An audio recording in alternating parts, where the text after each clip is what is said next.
अस्सलामुअलैकुम। आज का हमारा चैप्टर है बैंक रिकंसिलिएशन। बैंक रिकंसिलिएशन में 4 टॉपिक्स हैं जो हमने कवर अप करने हैं। First, general bank services and operation of bank clearing system.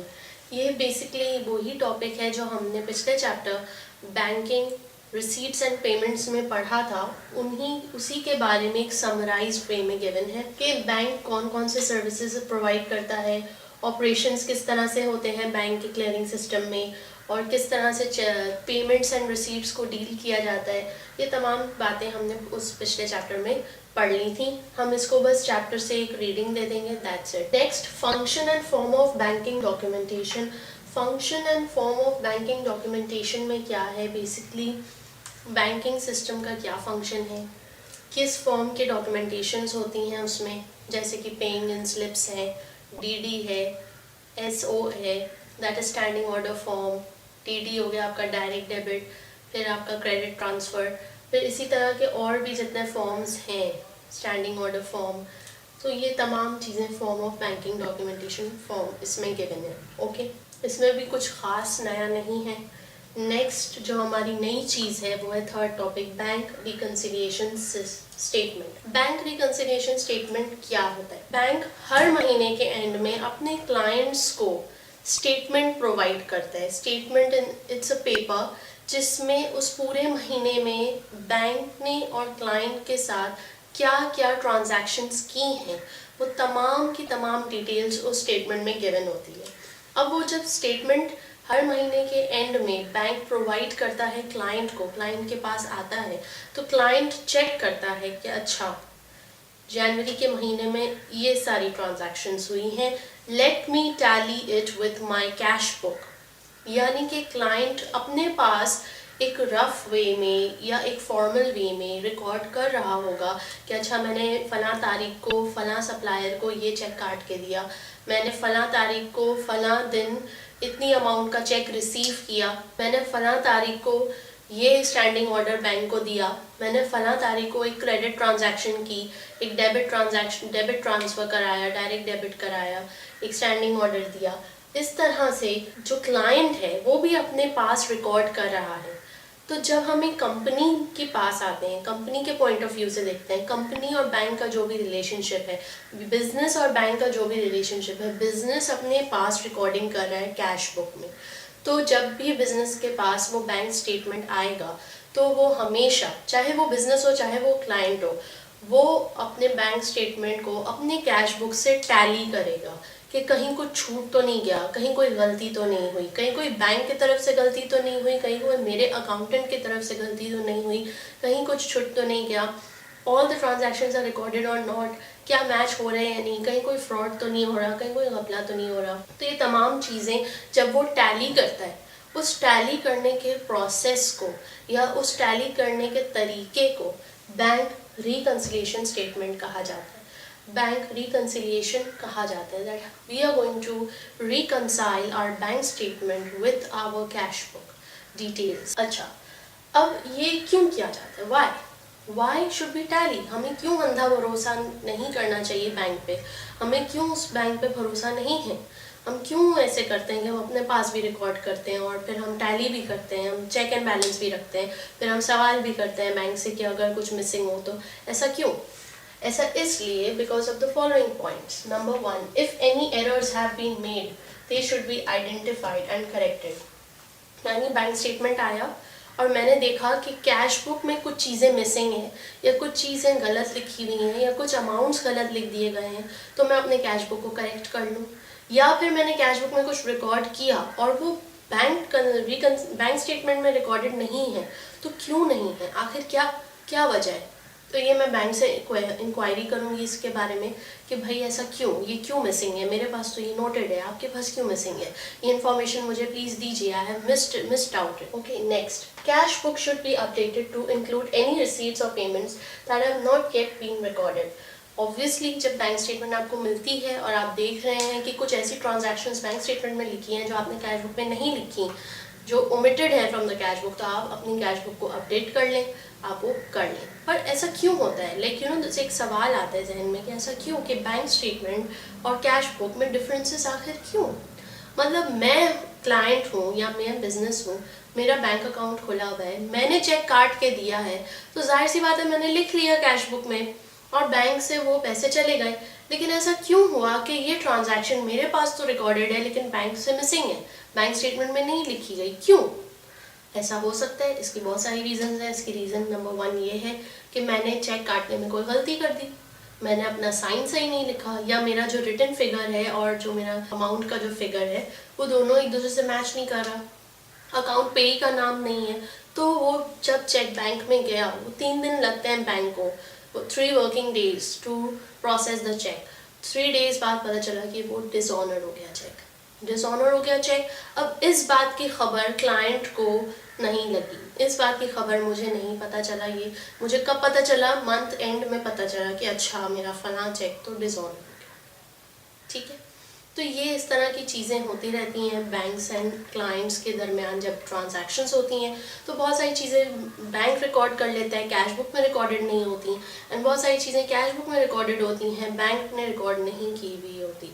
तो ये दोनों चीज़ों को रेक्टिफाई करने के लिए हम बैंक रिकन्सिलिएशन स्टेटमेंट देखते हैं।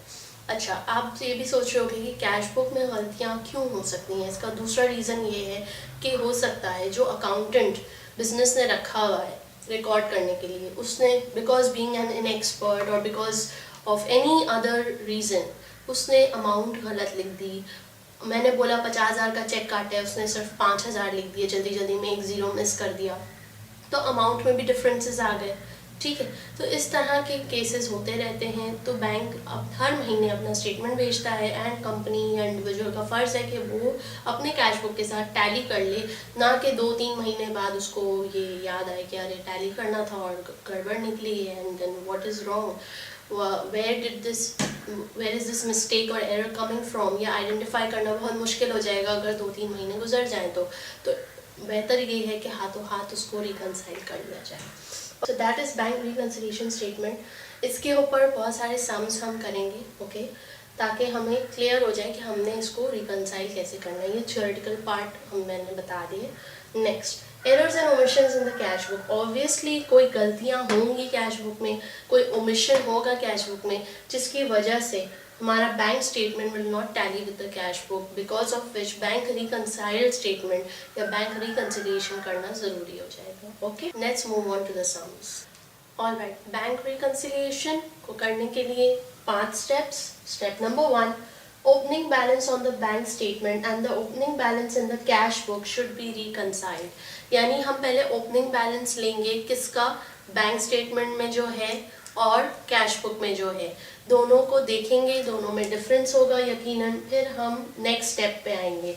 Next step, individual transactions in the cash book should be matched with the same transactions in the bank statement. यानी कि फिर हम देखेंगे कि अच्छा बैंक स्टेटमेंट और कैश बुक के बैलेंस में डिफरेंस आ रहा है, तो let's see the transactions one by one. Bank statement की ट्रांजैक्शंस देखेंगे, कैश बुक की ट्रांजैक्शंस देखेंगे कौन सा मैच हो रहा है, जो मैच हो रहा है उसको टिक करते जाएंगे, जो लेफ्ट हो गए हैं, जो मैच नहीं हो रहे, यानी कुछ बैंक स्टेटमेंट में ऐसे ट्रांजैक्शंस होंगे जो कैश बुक में गिवन नहीं होंगे, या वो आपस में अमाउंट मैच नहीं हो रही होगी, या कुछ ट्रांजैक्शंस कैश बुक में ऐसे होंगे जो आपस में मैच नहीं हो रहे होंगे, बैंक स्टेटमेंट में नहीं गिवन होंगे, या उनकी अमाउंट्स नहीं मैच हो रही होंगी। तो third step would be difference in the two closing balance must be explained by transactions in the bank statement and in the cash book that have not been ticked. वो transactions को identify करना है जो आपस में match नहीं हो रहे, जो बैंक स्टेटमेंट और कैश बुक में एक साथ एक जैसे नहीं हैं, हमने उनको आइडेंटिफाई करना है और फिर एक्सप्लेन करना है that what is the reason behind the difference, ये ऐसा क्यों हुआ। नेक्स्ट स्टेप 4, आउटस्टैंडिंग लॉजमेंट्स और अनप्रेजेंटेड चेक्स। आउटस्टैंडिंग लॉजमेंट्स समझना है और अनप्रेजेंटेड चेक्स के मायने समझने हैं। आउटस्टैंडिंग लॉजमेंट्स आपको सम्स में अक्सर गिवन होगा। आउटस्टैंडिंग लॉजमेंट्स का मतलब है कि मैंने कैश बुक में रिकॉर्ड किया है that there is a payment which has been received by me or which has been received by my business. There is a payment जो मैंने रिकॉर्ड कर ली है, लेकिन वो पेमेंट जो मुझे रिसीव हो गई है, जिसको मैंने एज रिसीव्ड रिकॉर्ड कर लिया है, वो पेमेंट बैंक ने अभी तक रिकॉर्ड नहीं की.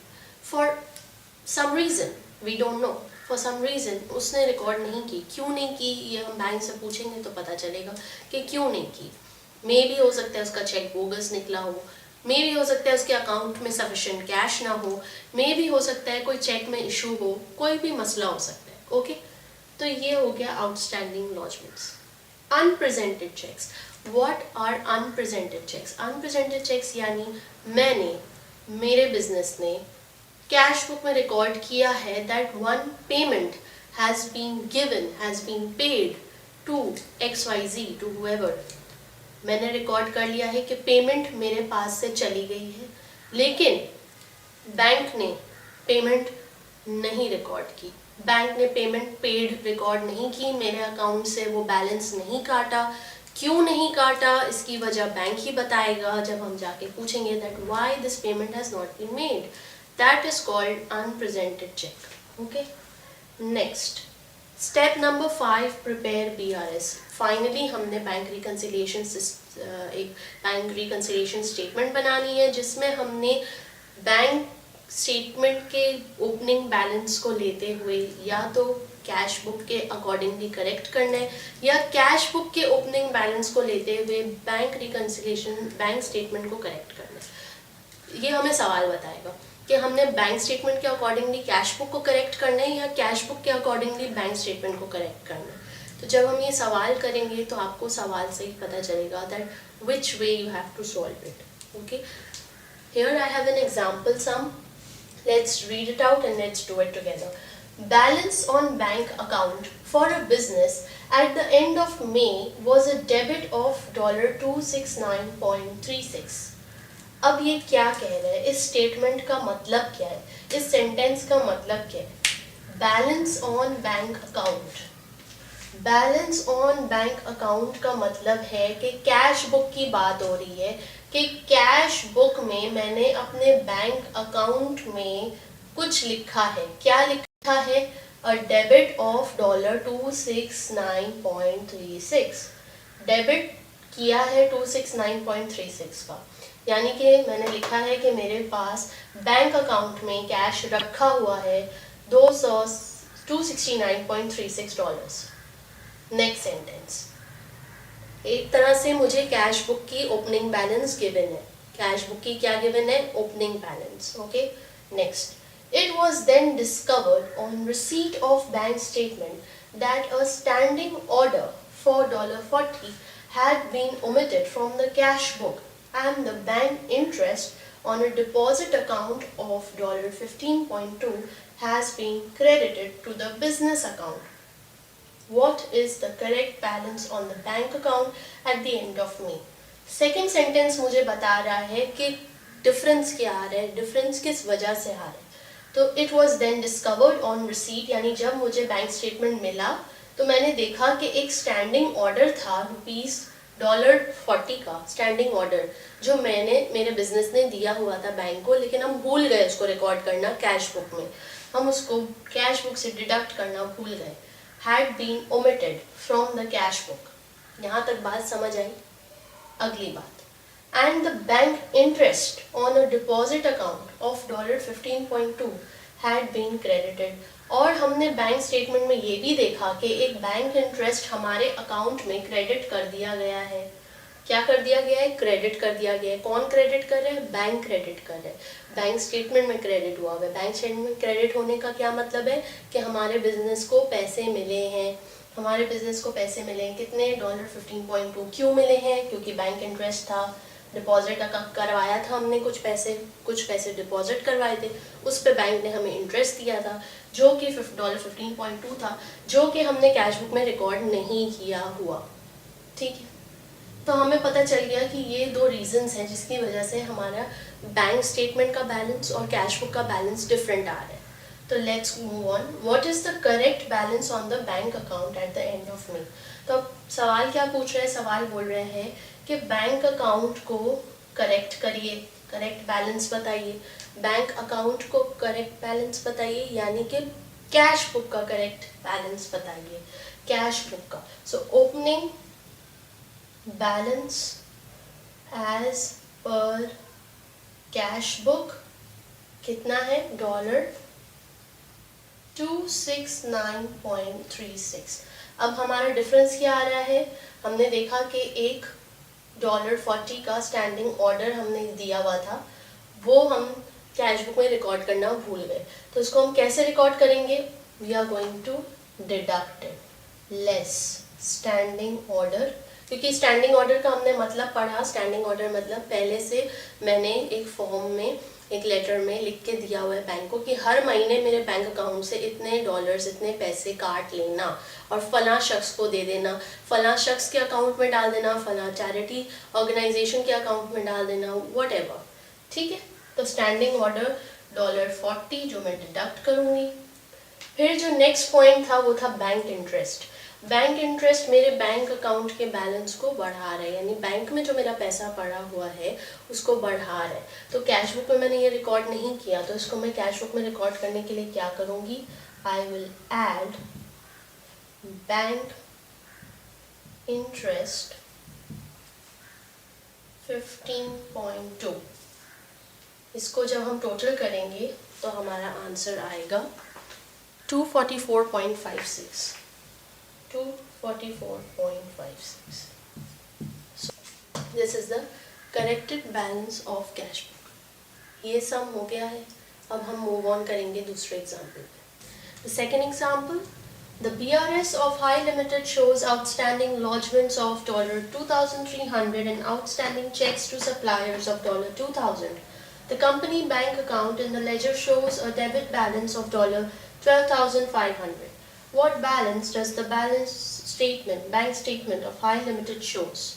तो अब ये सवाल पूछ रहा है हमसे कि बैंक रिकंसिलिएशन स्टेटमेंट में कुछ फ़र्क आ रहा है. क्या फ़र्क आ रहा है, फ़र्क ये आ रहा है कि आउटस्टैंडिंग लॉजमेंट्स हैं $2,300 की, जो कि बैंक स्टेटमेंट में रिकॉर्ड नहीं की गई लेकिन कैश बुक में रिकॉर्ड की गई हैं. ये चीज़ लिखी हुई नहीं है लेकिन ये चीज़ आउटस्टैंडिंग लॉजमेंट्स का जो टर्म है वो मुझे एक्सप्लेन कर रहा है, बिकॉज हमने वो पढ़ लिया है. आउटस्टैंडिंग लॉजमेंट्स का क्या मतलब है, आउटस्टैंडिंग लॉजमेंट्स का मतलब है कि मैंने यानी बिजनेस ने पेमेंट्स रिसीव की हैं और उसको कैश बुक में रिकॉर्ड किया है, लेकिन बैंक ने अपने पास नहीं रिकॉर्ड किया, ना ही मेरा बैंक अकाउंट का बैलेंस बढ़ा है. ठीक है, तो ऐसा क्यों है, इसकी कुछ वजूहत हैं, ये हमें बैंक से ही पता चलेंगी और मैंने आपको उसकी कुछ वजूहत बताई भी थी.